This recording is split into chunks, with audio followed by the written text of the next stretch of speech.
색깔 있는 인터뷰 시작하겠습니다. 지난 20일 팟짱에 정세현 전 통일부 장관께서 출연을 하셨죠. 당시 김정은의 이복형인 김정남 암살 사건을 분석하는 인터뷰였었는데요. 이 인터뷰에서 정 전 장관께서는 김정남 암살이 그야말로 왕조 시대 때 있었던 그리고 심각한 형제간 고륙 상쟁이다 이렇게 분석을 하시면서 박정희 정권 하에서 벌어졌던 1973년 김대중 납치 사건과도 닮아 있는 점이 있다. 따라서 이것을 이유로 남북 대화를 중단해서는 안 된다. 남북 관계 개선을 해야 새로운 한반도의 비전이 열린다. 대화를 강조한 그런 인터뷰였습니다. 그렇지만 뒤이어서 보수 언론을 중심으로 이 사건을 색깔론으로 바꾸고 있습니다. 이 문제를 좀 저희가 짚어보려고 합니다. 오늘은 김대중 전 대통령의 삼남이신 김홍걸 더불어민주당 국민통합위원장 모시고 자세한 말씀 좀 들어보도록 하지요. 위원장님 어서 오십시오. 예, 반갑습니다. 네, 저희가 오랜만에 스튜디오에 모셨습니다. 예, 한 두세 달 만에 나왔나요? 아 그래요? 근데 저는 왜 이렇게 오래된 것 같죠? 그 위원장님 들어오시는데 갑자기 작년 총선 때 생각이. 네. 예, 그때 저희가 전주에서 인터뷰를 했었어요. 예, 광주에서도 하고. 예. 예, 광주에서도 하고. 그때 광주에서 인터뷰가 굉장히 인상적이었는데 그때 그게 무슨 우체국 사거리였죠? 아, 예, 네, 기억합니다. 네, 예. 광주 우체국 사거리에서 이제 문재인 전 대표가 대중 연설을 했고 끝난 다음에 이제 저희 예. 팟짱카 네. 예, 오르셔서 아버님 말씀하시면서 눈물을 흘리셨던 그 인터뷰를 저희 청취자들, 애청자들께서는 아마 기억을 하실 텐데요. 지금 어쨌든 뭐 또다시 이제 색깔론 시비가 일고 있는 것 같습니다. 중요한 문제는 이번 대선도 또 색깔론으로 하려고 하는 것이냐라는 비판이 가능할 것 같은데요. 어쨌든 4월 총선 기억과 지금 데자뷰가 돼가지고 그때 이후에는 계속 당내 활동만 해오시는 거죠. 예, 주로 그렇게 했습니다. 그렇군요. 알겠습니다. 저희가 이제 앞서 말씀드린 대로 김정남 암살 사건 이후에 많은 국민들이 야 저렇게 무자비한 도덕도 없는 정권이네. 형제간에 저렇게 할 수가 있나 이런 생각들을 국민들이 많이 하셨는데요. 우선 그 중국 전문가이기도 하시고요. 남북 관계에 큰 관심을 갖고 계시기 때문에 이 사건 어떻게 분석을 하고 계셨습니까? 이제 뭐 제가 전문가라고는 할 수 없는데요. 네. 그래도 오랫동안 이 북한 정권 네. 이 하는 것을 지켜본 사람이기 때문에 네. 뭐 말씀드리자면 새삼스러울 것이 없는데 그 사람들이 그런 식으로 해온 것이 네. 뭐 김일성 시대부터 몇십 년 동안 정적이 1930년대, 되거나 예. 위협이 되면 제거하는 것이 그 사람들의 방식이었는데 네. 그러니까 당연히 민주사회에서는 있을 수 없는 일이지만 그렇죠.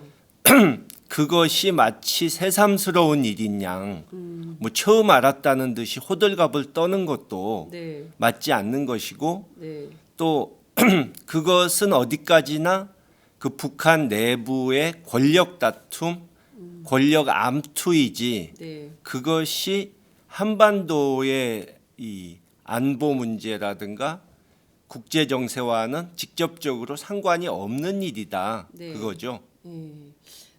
명쾌하게 정리를 좀 해주셨네요. 이게 지금 새삼스러울 일은 아니다. 왜냐하면 우리 국민들 저희 이제 민주공화국에 살고 있지만 이 국정농단 사태를 보면서 어떻게 이럴 수가 있냐 이렇게 분개한 국민들이 이제 1,000만이 넘는 시민들이 촛불을 들고 광장에 모였던 것인데요.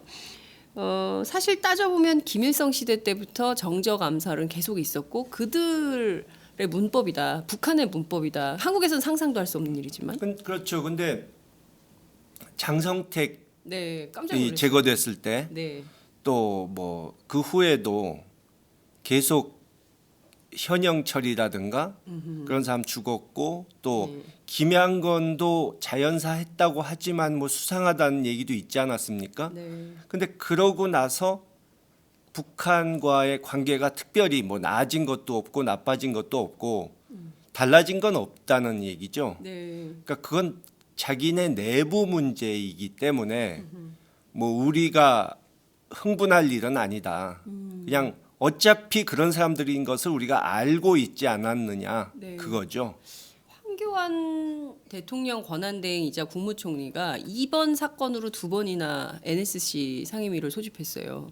그러니까 안보를 철저히 대비해라 이런 메시지를 남겼거든요. 그러니까 결국 일부러 안보 문제를 부각시켜서 지금의 위기 상황을 빠져나가 보겠다. 어떻게든 대선을 색깔론을 이용해서 네, 유리하게 만들어 보겠다. 그런 생각이 있을 것이고 네, 미사일 문제만 해도 그것이 새삼스러운 것이 아니고 네, 매년 이맘때 그 사람들이 어떤 형태로든 도발을 했거든요. 그렇죠. 그것은 한미 합동 군사훈련에 대해서 미리 경고 메시지를 맞습니다. 보내서 예. 대규모로 해가지고 우리 골치 아프게 하지 마라. 대규모로 해서 우리가 대응 훈련하느라고 돈 쓰게 만들지 말라. 이런 메시지를 던지는 거거든요. 네. 그런데 그것을 갑자기 에헤. 그러니까 이 정권이 바뀌고 미국 측의 이 정책이 네. 수립될 때까지 조용히 있겠다는 말을 뒤집고 갑작스러운 도발을 한 것처럼 네. 그걸 과장해 가지고 보도하는 것도 저는 옳지 않다고 봅니다. 네. 그러니까 냉정하게 분석하고 판단해야 된다. 네. 그 얘기죠. 네. 굉장히 중요한 말씀 주셨는데요. 그러니까 호들갑 떨 일이 아니다. 그러니까 첫째, 그러니까 사실상 이제 배후는 북한으로 거의 좁혀지는 상황이기 때문에요.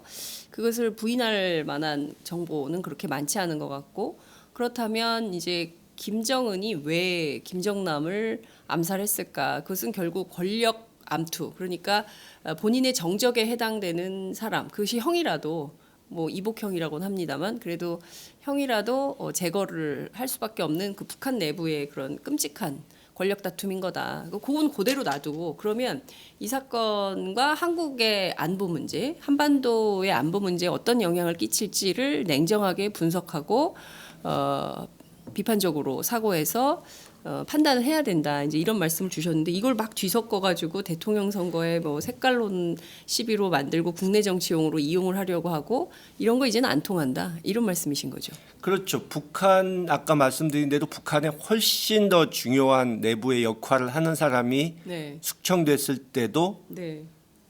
큰 변화가 없었는데 네. 뭐 그렇죠. 이미 끈 떨어진 이 낭인 신세가 된 사람이 죽었다고 해서 네. 한반도의 이 긴장이 완화되거나 고조되거나 뭐 달라지지 않는다는 것이죠. 네. 낭인이 된 신세. 이미 끈 떨어진. 그렇죠. 김정남은 이미 그런 존재다 이렇게 보시는 거예요? 예. 왜 그렇게 보십니까? 그러니까 아무래도 물론 불안하긴 했겠지만 네. 실제적으로 북한에서는 아무런 영향력이 없는 사람 아닙니까? 장성택에 비하면 그죠? 그렇죠. 비교도 될 수 없죠. 예.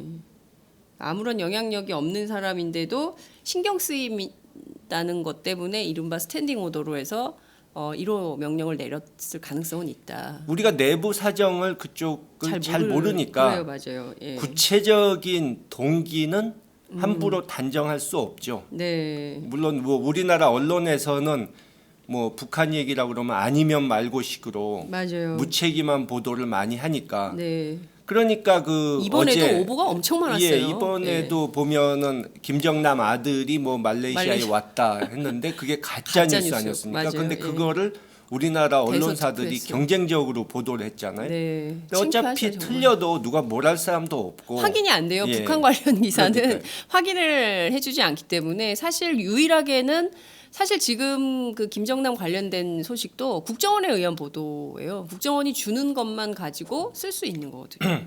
그러니까 북한 당국에 우리나라 전화해서 확인할 수가 없기 때문에. 국정원 수사기관은 굉장히 편한 게 네. 뭐 해킹 사건이 나도 그냥 북한이 했다 그러면 더 이상 수사할 필요도 없어지지 않습니까? 네. 그러니까요. 지금 어찌됐든 북한발로 확인되지 않는 아니면 말고식의 보도가 쏟아지는 것도 문제고 그리고 이 쏟아진 보도를 근거로 해가지고 정치권에서 색깔론으로 시비를 거는 것은 더더욱 문제다. 중요한 포인트는 여러분들께서 팟짱을 열심히 보시면서 어떻게 보고 어떻게 판단할 것인가 그 판단의 기준을 확립하는 것이 중요하다 이런 말씀을 주신 걸로 이해하도록 하겠습니다. 제가 말씀 나누다 보니까 여러분들 지금 어디서 함께 하고 계신지 여쭤보질 못했네요. 그 카카오 카카오톡 335 아시죠? 오마이TV 335 유튜브 그리고 또 뭐 있습니까? 다음 TV 팟 그리고 아프리카 TV 페이스북으로 여러분 의견 주시면 저희가 전달을 해드리도록 하겠습니다. 한 걸음 더 사실 속으로 좀 들어가 보겠습니다. 자, 김정남 암살 사건과 그리고 또 1973년이죠. 8월 8일 맞습니까? 예. 김대중 전 대통령님의 납치 사건이 발생했던 때인데요. 1973년 8월 8일 당시 이제 통일당 당수 양일동을 만나러 일본인가요? 예, 그렇죠. 그랜드 팔레스 호텔에 갔다가 현장에 대기하고 있던 이른바 중정 요원들에 의해서 납치됐던 이런 사건인데요. 위원장님은 이 사건 제일 처음 언제 인지하셨습니까? 이제 보도가 났을 때 온 보도가. 가족이 알게 됐죠. 그러니까 텔레비전을 보고 신문인지 텔레비전인지 하여튼 뭐 네. 이렇게 실종됐다, 납치됐다 뭐 이런 식으로 처음에 보도가 났던 걸로 기억합니다. 그때 어리실 때 아니에요? 그렇죠. 제가 초등학교 4학년 때죠. 초등학교 4학년 때 예. 처음에 그 보도 딱 접하시고 어떤 생각이 드셨습니까? 어, 실종됐다는 보도를 제일 처음 들으셨습니까? 뭐 굉장히 놀랐지만 네. 뭐 돌아가셨을 거라는 생각은 안 했고요. 예. 예. 왜 돌아가셨을 거라는 생각은 안 하셨어요? 그러니까 그냥 긍정적으로, 긍정적으로. 희망적으로 생각한 거죠. 우주의 기운이 도와줄 거다. 예. 실종 보도가 처음 났을 때 어머님이신 이호 여사는 첫 번째 반응이 어떠셨습니까? 기억하십니까? 하도 오래돼서 네. 정확하게는 기억을 못하지만 네. 그래도 굉장히 침착하게 네. 대응을 하셨고 국내외의 이제 지인들에게 네. 연락해서 이제 도움도 청하고 정보도 들어보시고 네. 하셨던 걸로 기억합니다. 네. 만약에 그때 사건에 따르면 그 수장 직전에 그러니까 저희가 그 역사적 그 기록을 쭉 확인을 해보면 대통령님 발목에 뭐 쇠줄을 달아가지고 물에 빠져서 그 나올 수 없게 살해 시도가 2번이 있었는데요. 누구에 의한 살해 시도입니까? 뭐 중앙정보부란 건 이미 나중에 밝혀졌고 네. 당시에 김종필 총리를 박정희 씨가 보내서 네. 일본에 사과까지 했죠. 그러니까 일본 영토에서 남의 나라 주권을 침입한 거니까. 주권 침해 행위죠. 예. 그래서 뭐 중앙정보부가 했다는 것은 뭐 의심할 여지가 없고요. 중정 당시 중정 부장이 누구였습니까? 이후락 씨인데 이후락 씨는 제가 보기에는 그 사람이 절대 그러니까 굉장히 약은 사람이라 네. 절대 무모한 짓을 대통령 지시 없이 할 사람이 아니기 때문에 네. 그 박정희 씨의 지시 없이 했다고 보지 않지만 네. 100번 양보해서 박정희 씨가 직접 지시한 게 아니라 하더라도 네. 중정 이 요원들이 2번에 걸쳐서 살해하려고 하다가 네. 호텔에서 하고 바다 위에서 하고 네. 그랬다가 이제 일본 미국 측의 경고가 들어가서 네. 결국 포기를 했는데 예. 그 부분은 이 노태우 정권 때 주한 미국 대사를 지내셨고 그 당시에 예. CIA 서울 거점장이었던 그 도널드 그렉 대사가 네. 직접 증언하셨거든요. 네. 근데 요즘 재작년에 리퍼트 대사 네. 그 다쳤을 때 네. 그 앞에서 부채춤 추고 네. 이 쾌유 기원하셨던 분들 네. 네. 이분도 미국 여기서 대사를 지내셨고 CIA까지 하셨던 분인데 네. 이런 분 얘기는 좀 믿어야 되는 거 아닌가요? 그러니까요. 지금 말씀 주신 대로 그 도널드 그레그 대사가 직접 증언하신 바에 따르면 이 중정 그러니까 결국에는 박정희 전 대통령의 직접적인 지시, 살해 명령 뭐 이런 게 있었기 때문에 이후락 중정 부장이 실행을 했던 일종의 실행팀이었다. 왜냐하면 저희가 그런 생각을 하는 게 이 국정농단 사태에 대해서 쭉 지금 그 사실관계들이 규명이 좀 되고 있는 과정인데 우병우 전 민정수석마저도 대통령이 시켜서 나는 했다. 네, 그렇죠. 그러니까 모든 것은 대통령이 결정한 것이고 위에서 오면 아래로 내려보내고 아래에서 오면 위로 올리고 자기는 전달자에 불과했다 이런 주장을 했거든요. 그러니까 정권 안에서 일하는 모든 사람들은 대통령의 지시 없이 이렇게 엄청난 일을 개별적 판단에 따라서 할 수 있을까요? 그럴 수가 없죠. 네. 전혀 그 당시에 그럴 분위기가 아니었고 네. 이우락 씨가 그렇게 무모한 무리한 짓을 하는 사람이 아니었다. 네. 또 우리나라의 대사로 왔었던 그 성킴 대사 있지 않습니까? 네, 네. 그 사람 아버지가 그 당시 일본에서 중앙정보부 파견 공사로 있으면서 네. 이제 이 지령을 받고 네. 이런 엄청난 짓을 어떻게 하느냐 난 못하겠다 하니까 성김 그- 대사의 그렇죠. 아버님. 김기환 씨라고 김기환. 예. 네. 그분이 그렇게 하니까 네. 이제 거부를 하니까 네. 위에서 얘기가 이거는 지상 명령이라 따라야 한다. 지상 명령이란 얘기는 대통령의 명령이란 뜻이죠. 일종의 1호 명령하고 비슷하네요. 예, 북한에. 예. 그렇죠. 예.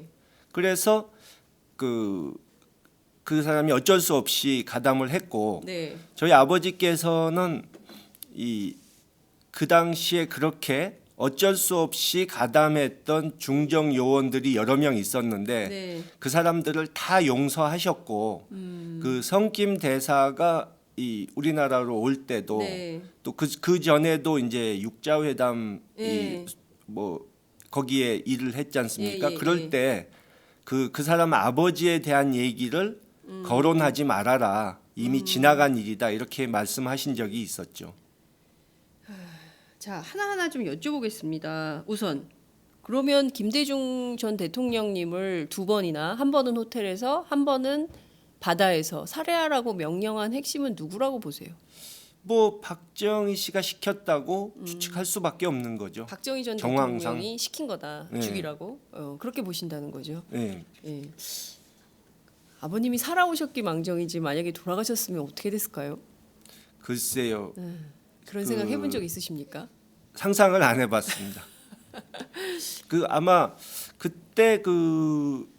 그때가 세 번째 네. 죽을 고비를 넘기신 거였는데 네. 그 이후로는 예. 그러니까 오히려 전화 위복이라고 그래야 되나요? 네. 더 국제적으로 유명한 인물이 되셨고 또 일종의 그러니까 죽일래도 죽일 수 없는 불사신 같은 그런 뭔가 도깨비예요? 예 그런 이 인상을 사람들이 받게 됐고 예. 본인도 그러니까 이 두려움 없이 그러니까 내가 이렇게 죽을 고비를 계속 넘긴 것은 네. 뭔가 하늘에서 내가 나라를 위해서 더 할 일이 남아 있기 때문에 네. 살려주신 것이다 하는 믿음을 갖고 민주화 투쟁을 더 두려움 없이 하실 수 있게 된 계기가 된 거죠. 네.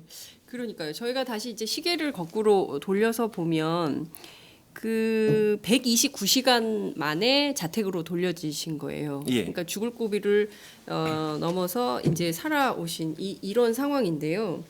그 당시에 지상 명령이라서 따라야만 했다. 이른바 이제 북한식으로 얘기하면은 스탠딩 오더. 뭐 이런 거였다는 거잖아요. 그러니까 박정희 전 대통령은 왜 김대중을 꼭 죽여야만 했었던 것일까? 그러니까 71년 네. 그 대통령 선거 때 예. 온갖 부정을 저지르고도 네. 이 아슬아슬하게 이겼고 예. 또 그 후에 네. 이제 계속해서 이 반박정희 네. 민주화 투쟁을 하셨고 또 예. 유신이 선포된 후에 네. 해외에서 그 망명하시려고 했었잖아요. 그때. 망명까지는 아니지만 미국에 가서. 해외에서 계속 그 민주화 투쟁을 하시니까 네. 그 박정권은 외국에서 이 자기네 공격을 하는 것을 굉장히 민감하게 받아들였거든요. 네. 아니 그러니까 지금도 그 김정남이 2010년 아사히 TV를 통해서 3세 승계, 3세 세습에 반대한다. 그리고 김한솔이라고 그 집 아들이 그 핀란드 TV인가요? 거기를 통해서 그 삼촌의 그 3세 세습에 대해서 이해할 수 없다. 이런 얘기를 했는데 그 외국에서 시끄럽게 하는 게 싫었다는 판단을 또 해볼 수 있잖아요. 비슷한 그렇죠. 경우 아닙니까? 뭐 그렇게 볼 수도 있겠죠. 네. 그러니까 외국에서 이른바 그 한국이 뭐 독재 국가라느니 유신은 나쁘다라더니 이런 얘기를 하는 것에 대해서 싫어했을 수 있다. 그렇죠. 특히 미국, 일본 그 당시엔 가장 중요한 네. 나라들이었으니까 우리로서는. 네. 그런 나라들에 가서 이런 얘기를 하는 것 때문에 싫어했을 수 있다.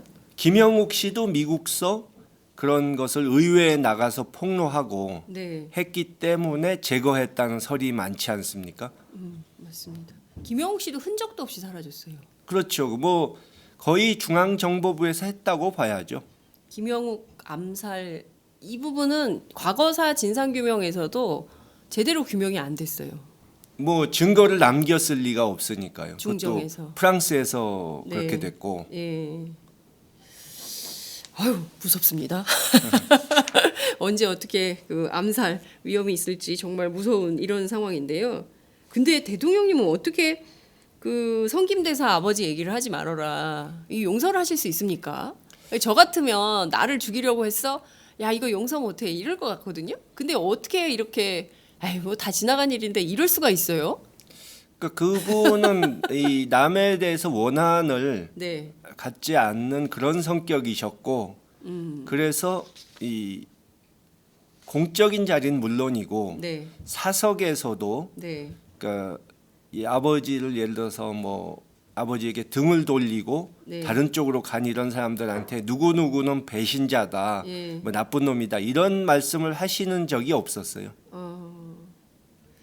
지금 뭐 배신의 정치 때문에 막 유승민 예, 원내대표 무지하게 힘들어하고 있잖아요. TK에서. 저도 그거 보고 깜짝 놀랐습니다. 어떻게 대통령이 예. TV 카메라가 앞에 있는데 저런 말을 대놓고 할 수가 있나?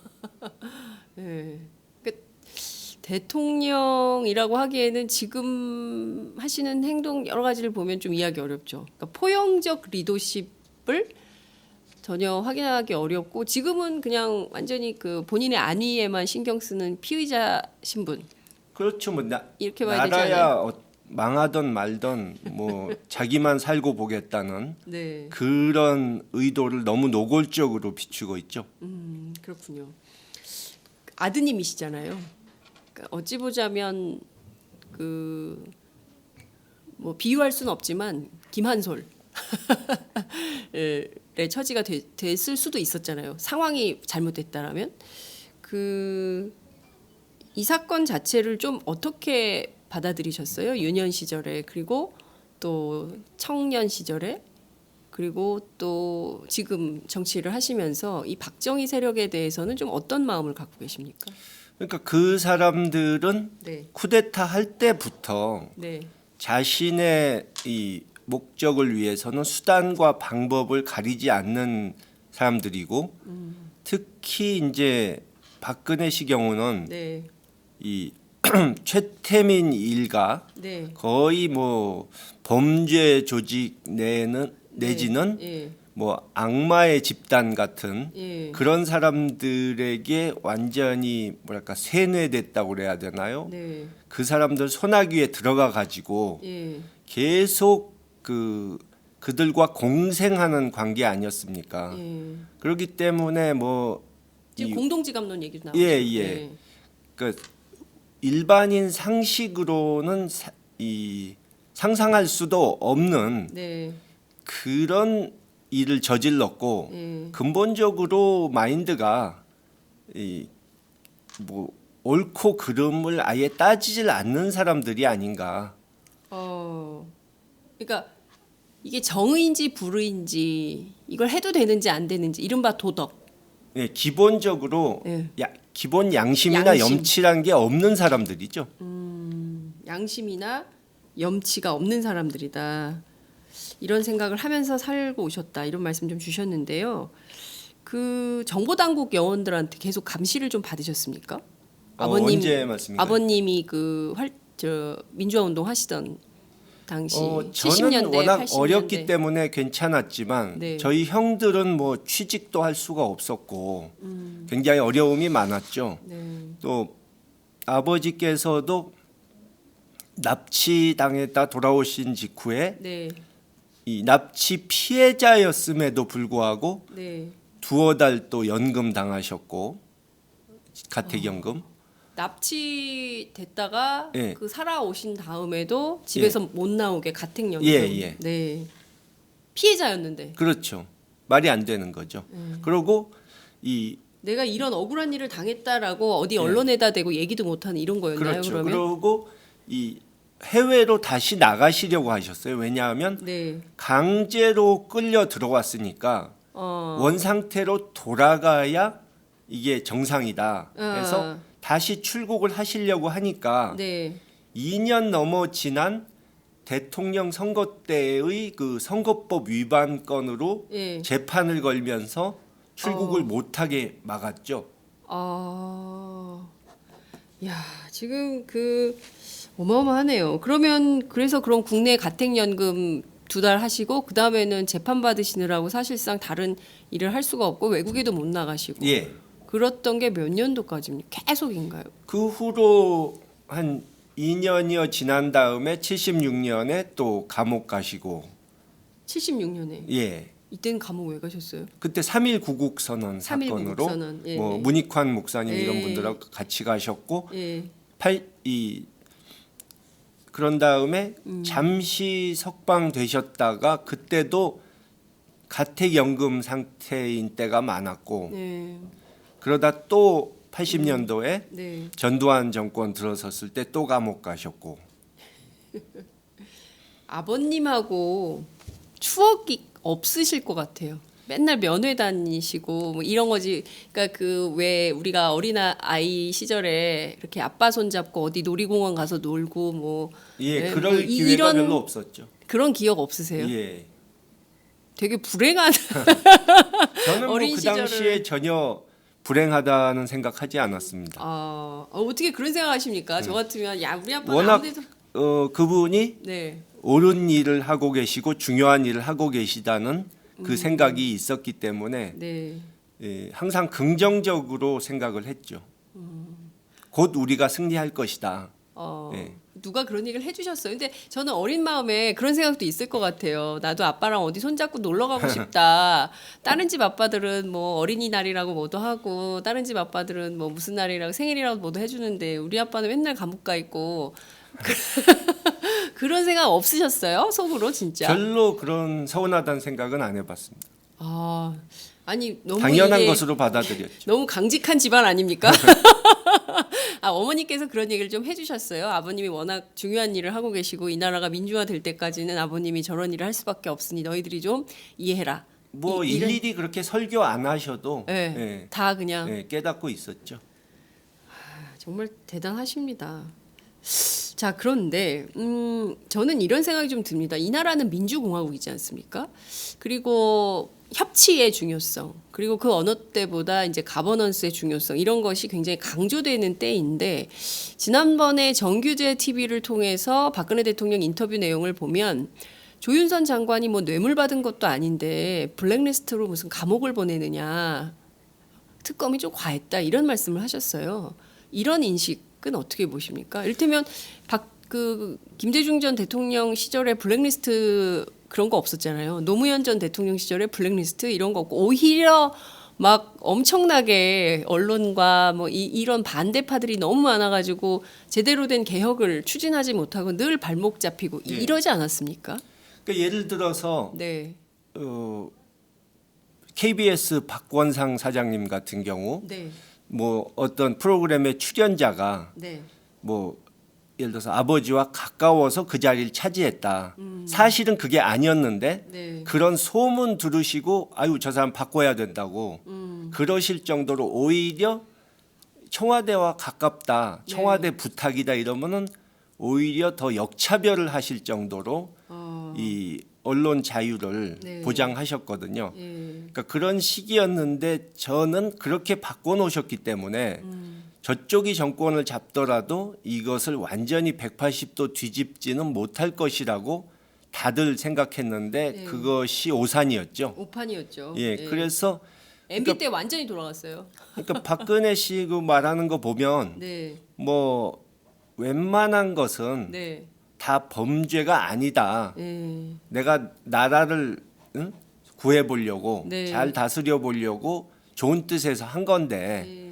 그 뭐 응? 종북 좌파들 그러니까 내 말 안 들으면 다 종북 좌파고 종북 좌파 때려잡는 게 무슨 죄냐 뭐 이런 식의 그렇죠. 예. 예. 이런 거죠, 딱. 그러니까 내 말을 들어야 국민인 예. 거고 내 말을 안 들으면 종북 좌파, 예. 블랙리스트로 관리해야 되는 예. 대상. 경우에 따라서는 그 김대중 전 대통령님처럼 가택연금, 감옥, 그리고 살해 위협 이런 것까지도 포함되는 이런 거라고 봐야 됩니까? 그렇죠. 그러니까 지금이 시대가 바뀌어서 네, 옛날처럼 막 휘두를 수가 없어서 그렇지 네, 유신 시대였다면은 아마 박정희 씨 못지않게 폭군이 되지 않았을까. 박근혜 대통령이. 예. 예. 왜냐하면 아예 뭐 이 도덕적인 네. 옳고 그름의 판단력은 고사하고 네. 정치적으로 이렇게 하면 나한테 손해라는 계산조차 할 줄 모르는 사람이니까요. 그러니까요. 지금 이 정도면 저는 결자해지를 해야 되는데 지금은 또 끊임없이 뭐 탄핵 심판 지연 전술을 짜고 있잖아요. 이 헌재 출석하는 게 좋을까 안 좋을까 이런 계산하는 소리가 국민들에게도 다 들리거든요. 언론 보도를 통해서. 그러니까 참 이분을 우리가 어떻게 이해를 해야 되는가라는 국면까지 오는 건데요. 사실 정세현 전 장관의 인터뷰 내용의 핵심은 그 1983년 그 버마 아웅산 묘소 그 폭파 사건이 있었잖아요. 그때 그 전두환 전 대통령 마저도 전두환마저도 그 사건이 있었을 때 본인이 이제 폭파 위협으로 죽을 뻔했었는데도 6개월 뒤에 한반도 평화를 위해서 남북 대화를 했다는 거예요. 그러니까 그 점에 주목을 해야 된다. 그러니까 김정남이 어쨌든 북한 내부의 권력 투쟁이 어쨌든 그보다 더 중요한 것은 남북 대화를 계속 해나가는 것이다. 그러니까 새 정권이 들어섰을 때 이것을 걸림돌로 삼아서 대화를 안 하겠다라거나 이렇게 대결 전선을 계속 가져간다거나 이건 우리에게 손해다. 정치적으로 또 사회 문화적으로 또 경제적으로 뭐 이런 얘기를 하신 거거든요. 그 이제 수구 보수 세력과 네. 보수 언론에서 네, 이 북한을 어떻게든 네, 그러니까 사실이든 사실이 아닌 것이든 안 좋은 것만 부각시켜서 악마화하려고 하는데 네, 이제 결국 그 의도는 저 사람들은 악마니까 네, 대화를 할 필요가 없다. 남북 교류 자체를 할 필요가 없다. 이런 식으로 만들기 위한 거죠. 네, 근데 그 사람들이 핵 위협이라든가 네. 이런 것을 들면서 저 사람들은 악마다 이러는데 그런 위협이 있으니까 어쩔 수 없이 싫어도 대화를 해야 되는 겁니다. 대화와 협상을. 네, 원래 대화와 협상은 이 상식적으로 네. 말이 통하는 사람하고만 하는 게 아니고 뭐 정신 나간 사람이든 악마든 네, 우리가 필요하면 해야 되는 겁니다. 그러니까 우리가 그 한반도 문제를 네. 해결하지 않아도 되는 상황이 아니지 않습니까? 그렇죠. 예, 그리고 한반도의 이 위기 상황을 예, 남의 나라가 마음대로 하게 우리가 주도권을 하나도 못 쥐고 구경꾼만 돼도 네. 괜찮은 상황이 아니기 때문에 네, 우리의 국익을 위해서 대화와 협상을 해야 된다는 뜻이지 네. 저 사람들이 합리적이고 네. 뭐 선한 사람들이라 대화하자 이건 아니죠. 그러니까요. 그 김대중 대통령께서도 필요하면 악마하고도 대화할 수 있어야 된다라는 말씀을 생전에 그렇죠. 많이 해주셨는데 지금 주신 말씀이 바로 그 말씀이신 것 같습니다. 우리의 필요에 의해서 한반도의 평화적 관리, 안정적 관리를 위해서 경제, 특히 이제 안보 상황을 평화적으로 유지하려면 북한이 악마여도 어떡하냐 만나서 대화해서 협상을 해서 풀어서 미사일 개발, 핵 개발 못하게 막아야 되는 거다. 그래야 우리가 이 안에서 평화적으로 살 수 있게 되는 거다. 이런 말씀이시잖아요. 예, 그렇죠. 정세현 장관의 주장도 그런 말씀이셨는데 이것이 오도되는 측면이 자꾸 있어서 저희가 교정이 좀 필요할 것 같아서 이 말씀을 좀 나누고 있는 이런 저는 상황입니다. 뭐 그분 인터뷰 들으면서 네, 이 저쪽 세력에서 보나마나 이걸 가지고 또 아하. 말꼬리 잡아서 왜곡해 가지고 네, 이 하겠구나. 써먹을 것이다 하는 예감이 들었었습니다. 위원장님의 예상이 적중했네요. 뭐 워낙 저 사람들은 네, 뻔하거든요 수법이. 할 줄 아는 게 그것밖에 없으니까.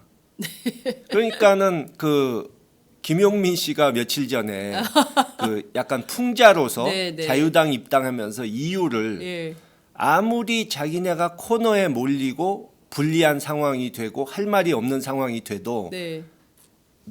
나한테 대드는 거 보니까 너 종북 좌파지 하고 몰아붙이면 다시 역전시킬 수 있는 네. 그런 당이기 때문에 자유당을 선택한다. 그랬는데 풍자지만 참 맞는 말입니다. 그러니까요. 자, 그 정규재 한국경제 논설위원, 그러니까 지난번 그 박근혜 대통령 인터뷰한 유일한 언론인인데요. 사자 명예훼손 혐의로 고발을 했습니다.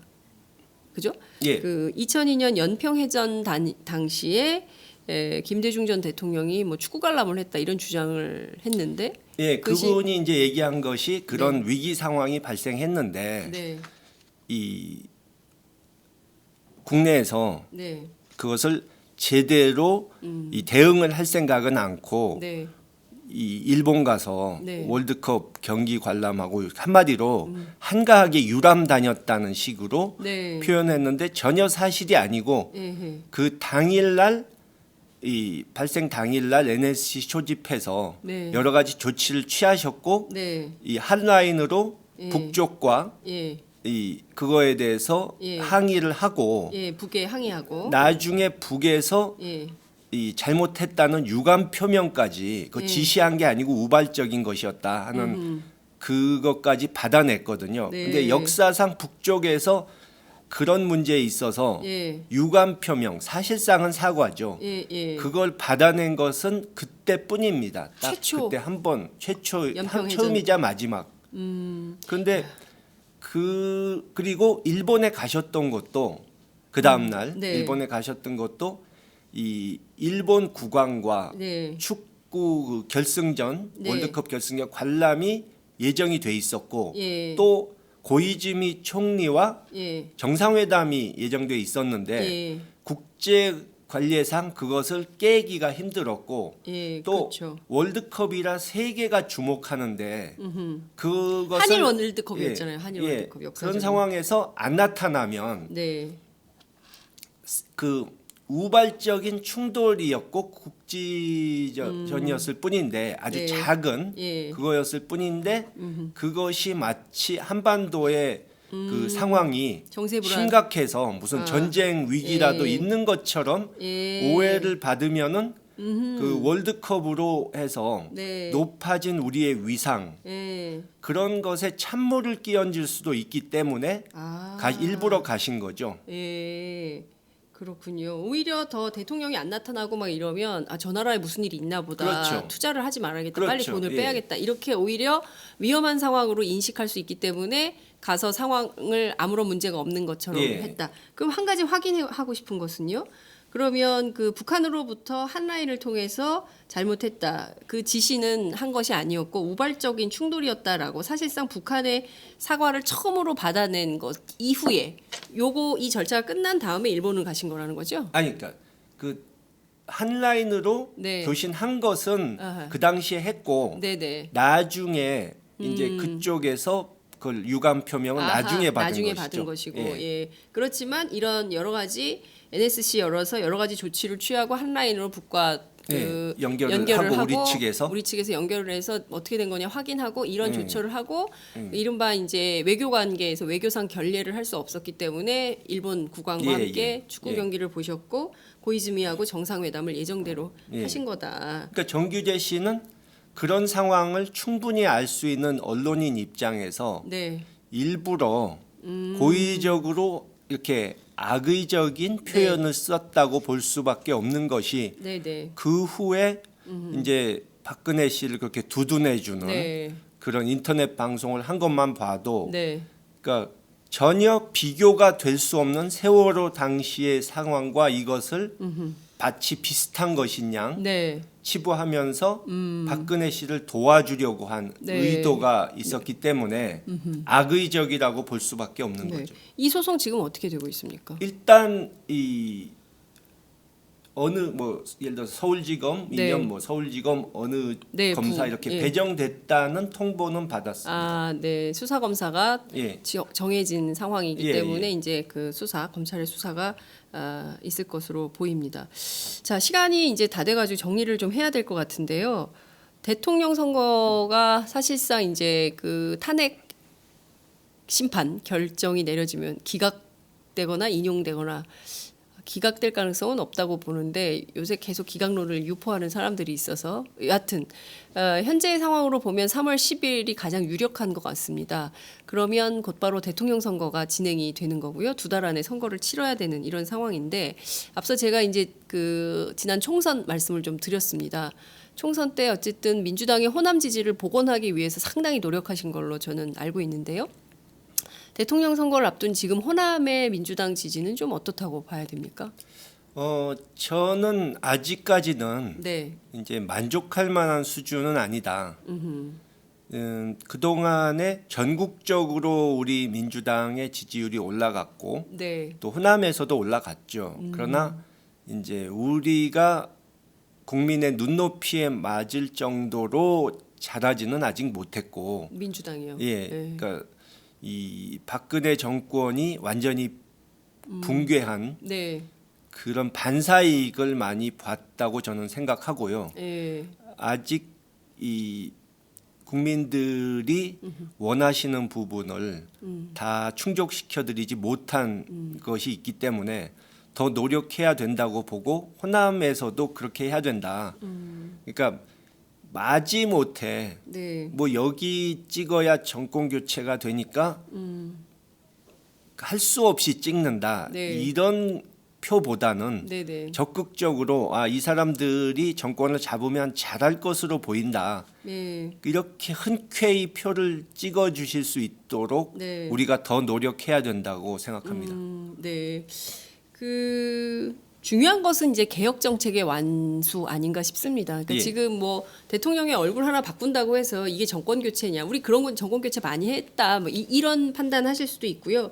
중요한 것은 국민들이 정말 아파하는 대목에 대해서 구체적인 답을 주는 그런 정권 교체, 그런 개혁 정책의 완수 이런 게 필요하다. 그런 말씀 주신 걸로 이해해도 될까요? 예, 네. 정확히 맞습니다. 알겠습니다. 자, 저희가 인터뷰하는 동안 지금 유튜브 상황이 오늘 좋지 않아가지고 원만하지 않은데요. 카카오톡으로 여러분들께서 많은 의견을 주시고 계십니다. 그리고 한 몇 가지만 읽어보겠습니다. 정무형님께서 아이고 감옥 아니면 가택연금의 연속이었네요. 이제 이런 말씀을 좀 주셨습니다. 라일락님께서 우리의 고 김대중 대통령님의 고난은 너무너무 말로 표현하기 힘들어요. 유유하셨습니다. 국민들께서 김대중 전 대통령님의 어떤 고통을 이렇게 마음으로 이해하고 받아들이시는 것 같습니다. 네. 려리님께서 자랑스러운 안민석 의원님 나오지도 않았는데 안민석 의원님 지역구인 오산에서 청취하고 있습니다. 오산에는 지금 한방눈이 많이 내리고 있습니다. 지금 눈 오나요? 저희가 스튜디오 안에 있어가지고 오늘 하루도 오마이TV와 함께합니다. 수고하십시오. 이런 의견 주셨습니다. 감사합니다. 김우정님 균형 잡힌 시각을 갖는 것이 왜 잘못된 것인지 도저히 모르겠습니다. 이곳은 샌프란시스코입니다. 계속 수고해 주셔서 고맙습니다. 말씀 주셨고요. 여러분들께서 의견을 주신 것으로 알겠습니다. 자, 그 끝으로 한 말씀 부탁드릴게요. 이제 마무리를 좀 해야 될 것 같아서요. 예. 예, 지금 탄핵은 거의 확실시 돼 보이는데 그래도 박근혜 정권에서는 포기를 하지 않고 뭐 조기 하야를 네. 탄핵 직전에 하면서 자기가 전직 대통령으로서의 누릴 것을 다 누리고 또 특검은 해체되게 만들어서 네. 이 일반 검찰이 나중에 수사를 하도록 하겠다는 그러니까 마지막 뭐라고 할까 최후의 할까요? 네. 그러니까 끝까지 당당한 모습을 보이지 않고 비겁한 꼼수를 쓰면서 어떻게든 빠져나가려고 네.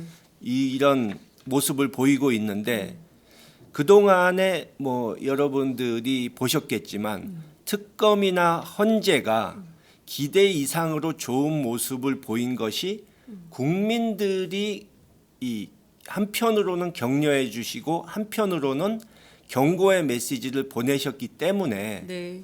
그 자기들 능력보다 100% 이상을 발휘해서 네. 잘할 수 있었던 것이라고 저는 생각합니다.